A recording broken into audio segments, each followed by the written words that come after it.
Bulletin کا باقاعدہ آغاز کرتے ہوئے سب سے پہلے آپ کو بتاتے چلیں کہ مشیر وزیر اعظم رانا ثناءاللہ نے کہا ہے کہ اکائیوں کے وسائل خصوصاً پانی کی منصفانہ تقسیم پر مکمل یقین رکھتے ہیں اور کسی صوبے کا پانی دوسرے صوبے کے حصے میں نہیں جا سکتا۔ انہوں نے واضح کیا کہ 1992 کے ارسا ایکٹ کی موجودگی میں کسی کے ساتھ ناانصافی ممکن نہیں۔ رانا ثناءاللہ نے کہا کہ پانی جیسے حساس معاملے پر سیاست نہیں بلکہ سنجیدگی سے مشاورت کی ضرورت ہے۔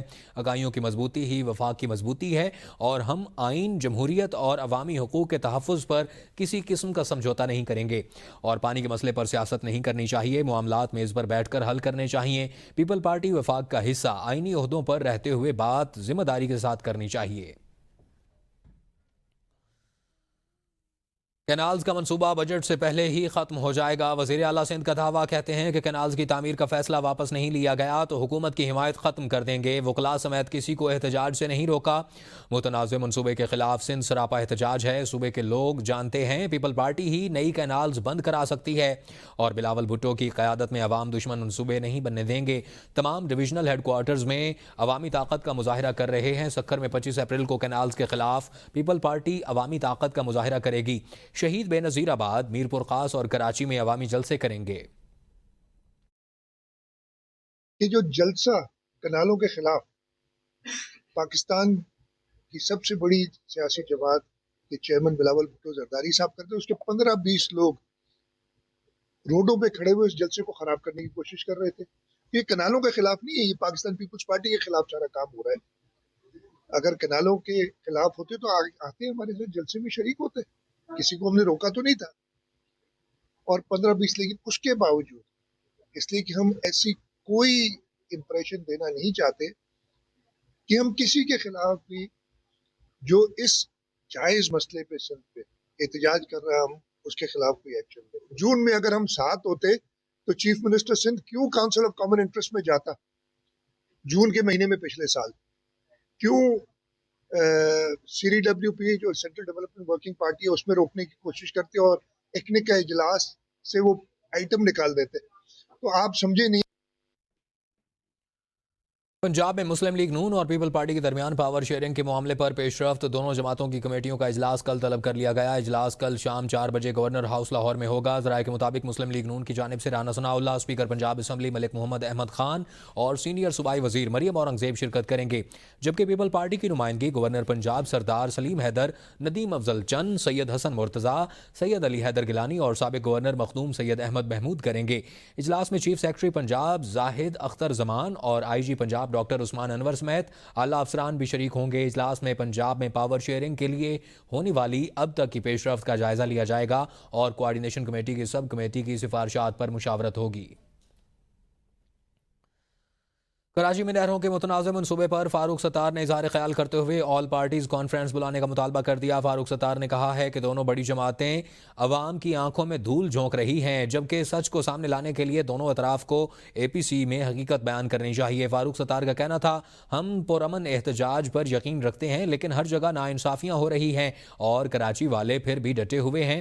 بھائی کو بھائی سے لڑانے کی سازش کی جا رہی ہے اور پیپل پارٹی کو اب اپنی واضح پوزیشن دینی ہوگی۔ پی ٹی آئی رہنما زرتاج گل نے کہا ہے کہ تنازع بنا ہوا ہے کہ سندھ کا پانی پنجاب کی طرف چلا گیا، سندھ کی تمام نہریں انہوں نے خود بیچ دی ہیں، بیان بازی ڈرامہ ہے۔ سندھ میں تحریک انصاف کا الیکشن چوری کیا گیا، لال چند ملہی جیت چکے تھے۔ ہم آئین اور قانون کے مطابق انصاف کا دروازہ کھٹکھٹاتے ہیں لیکن انصاف نہیں ملتا۔ تمام صوبوں کے درمیان تفریق پیدا کرنے کی کوشش کی جا رہی ہے۔ انہوں نے دعویٰ کیا کہ بانی پی ٹی آئی بغیر ڈیل کیے اونچے دروازے سے باہر آئیں گے۔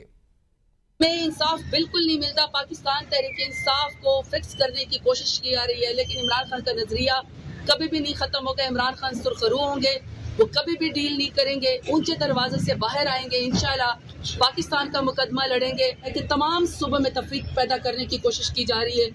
پرسوں جو سندھ کے اندر بائی الیکشن ہوا، ہمارے جو کینڈیڈیٹ تھے لال چند ملی صاحب وہ بالکل جیت چکے تھے۔ پورا سندھ پاکستان تحریک انصاف کے ساتھ اور عمران خان کے نظریے کے ساتھ کھڑا ہو گیا۔ پاکستان میں پانی کے مسئلے پر سیاسی درجہ حرارت ایک بار پھر بلند ہوتا دکھائی دے رہا ہے۔ سابق وزیر خزانہ مفتاح اسماعیل نے کہا کہ ان کی لڑائی صوبوں سے نہیں بلکہ اشرافیہ سے ہے۔ کینال منصوبے کے حوالے سے پیپل پارٹی کا موقف ابھی تک غیر واضح ہے اور سندھ کے عوام کو یہ معلوم ہی نہیں ہے کہ پیپل پارٹی اس منصوبے کے حق میں ہے یا مخالفت میں۔ ملک میں کوئی بھی کینال سیاسی جماعتوں کی اجازت کے بغیر نہیں بننی چاہیے اور چولستان جیسے حساس معاملے کا فیصلہ صرف مشترکہ مفادات کونسل کو کرنا چاہیے۔ سندھ میں جون تک پانی کی شدید قلت رہتی ہے، جسے مد نظر رکھتے ہوئے تمام جماعتوں کو ایک موقف اختیار کرنا چاہیے۔ دریائے سندھ سے متنازع کینالز نکالنے کے خلاف کشمور کے دیرہ موڑ پر دھرنا 22 گھنٹوں سے جاری ہے۔ وکلاء برادری اور قوم پرست جماعتوں کے کارکنان سراپا احتجاج بنے ہوئے ہیں، جبکہ سندھ، پنجاب اور بلوچستان جانے والی تمام ٹریفک معطل ہو چکی ہے۔ احتجاج کے باعث سینکڑوں گاڑیاں پھنس چکی ہیں اور مسافر شدید پریشانی میں مبتلا ہیں۔ خواتین، بچے، بزرگ اور مریض کھلے آسمان تلے بے یار و مددگار بیٹھے ہیں۔ مظاہرین کا موقف ہے کہ دریائے سندھ سے 6 کینال نکالنے کا فیصلہ سندھ کے وسائل پر حملہ ہے۔ ایڈوکیٹ عبدالغنی بجارانی کا کہنا ہے کہ یہ منصوبہ سندھ دشمنی کی ایک اور مثال ہے جسے کسی صورت قبول نہیں کیا جائے گا۔ مظاہرین کا اعلان ہے کہ جب تک حکومت متنازع منصوبہ مکمل طور پر واپس نہیں لیتی، احتجاج اور دھرنا جاری رہے گا۔ احتجاجی مظاہرین کا کہنا ہے کہ سندھ کے دریاؤں پر کسی اور کے فائدے کے لیے کاری ضرب برداشت نہیں کی جائے گی۔ جمعیت علماء اسلام نے دریائے سندھ پر نئے کینالز کے منصوبے پر مبینہ تعمیر کے خلاف سینٹ میں قرارداد جمع کروا دی ہے۔ جے یو آئی سندھ کی درخواست پر سینیٹر کامران مرتضیٰ نے یہ تحریک جمع کروائی۔ قرارداد میں کہا گیا ہے دریائے سندھ کا پانی چھیننے کی ہر سازش کا پارلیمان میں سخت محاسبہ کیا جائے گا۔ جے یو آئی نے واضح کیا ہے کہ سندھ کی تقسیم یا وسائل کی ناہموار تقسیم پر خاموشی اختیار نہیں کی جائے گی اور یہ معاملہ صرف پانی کا نہیں بلکہ وفاقی ہم آہنگی اور بنیادی انسانی حقوق کا ہے۔ آپ کو بتاتے چلیں کہ گجرانوالہ میں وزیر اعلیٰ پنجاب مریم نواز کی دھی رانی پروگرام کے دوسرے مرحلے کے تحت 54 خوش نصیب جوڑے رشتہ ازدواج سے منسلک ہو گئے ہیں۔ سرکاری سطح پر منعقد شادی کی اجتماعی تقریب میں 52 مسلم اور 2 غیر مسلم جوڑوں کی زندگیاں ایک نئے سفر کا آغاز کرتی دکھائی دیں۔ تقریب کے موقع پر ہر بارات کا استقبال پولیس بینڈ کی خوبصورت دھنوں سے کیا گیا، جبکہ ہر دلہن اور دلہا کے ہمراہ 20 قریبی رشتہ داروں نے بھی اس خوشی میں شرکت کی۔ خوشبوؤں سے مہکتا ہال، پرتکلف کھانوں کی فراہمی اور ہر جوڑے کے لیے الگ صوفہ سیٹ تقریب کو یادگار بنانے میں اہم ثابت ہوئے۔ تقریب میں شریک جوڑے خوشی سے جھومتے، تصاویر بناتے اور ایک دوسرے کے ساتھ یادگار لمحات بانٹتے نظر آئے۔ بیٹیوں کی رخصتی پر والدین بھی خوشی سے سرشار دکھائی دیے۔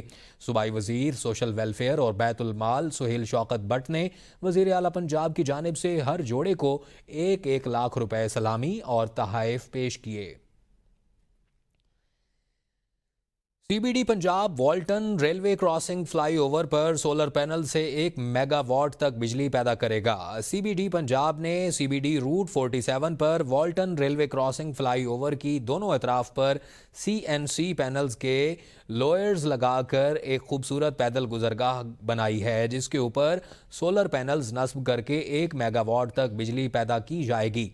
سی E O C B D Punjab Imran Amin کا کہنا ہے کہ سی بی ڈی پنجاب جدید انفراسٹرکچر کے ساتھ کلین گرین انرجی کے طریقہ کار اپنانے پر گامزن ہے اور یہ سولر پینلز کا منصوبہ سی بی ڈی پنجاب کے ویژن کی عکاسی ہے۔ C B D Punjab rain water harvesting پر بھی کام جاری ہے، جس سے ماحول پر مثبت اثرات مرتب ہوں گے۔ اسلام آباد میں پہلے بین الاقوامی فرینک فون فلم میلے کا انعقاد کیا گیا ہے، جس کا مقصد فرانسیسی زبان، کھانوں اور ثقافت کو دنیا میں متعارف کروانا تھا۔ فلم میلے میں 10 ممالک کی فلمیں اردو انگریزی متراجم کے ساتھ رونمائی کے لیے پیش کی گئیں۔ فلم میلے میں کینیڈا، رومانیہ اور فرانس سمیت دیگر یورپی ممالک کے سفراء نے شرکت کی اور میلے کے انعقاد کو سراہا۔ پاک فرانسیسی فلمکار ابیل مونیم کا کہنا تھا کہ اس قسم کے میلوں میں ہمارے مقامی ٹیلنٹ کو بین الاقوامی سطح پر ابھرنے کے مواقع ملتے ہیں۔ پاکستان کے مقدس مقامات پر مذہبی رسومات کی ادائیگی کے بعد 5803 بھارتی سکھ یاتری واہگہ بارڈر کے راستے وطن واپس روانہ ہو گئے۔ روانگی کے موقع پر ایک جذباتی ماحول دیکھنے میں آیا۔ یاتریوں نے پاکستان کی محبت، خلوص اور مہمان نوازی کو بھرپور سراہا۔ تقریب روانگی میں صوبائی وزیر برائے اقلیتی امور Sardar Ramesh Singh Arora, additional secretary shrines Saif Ullah Khokhar,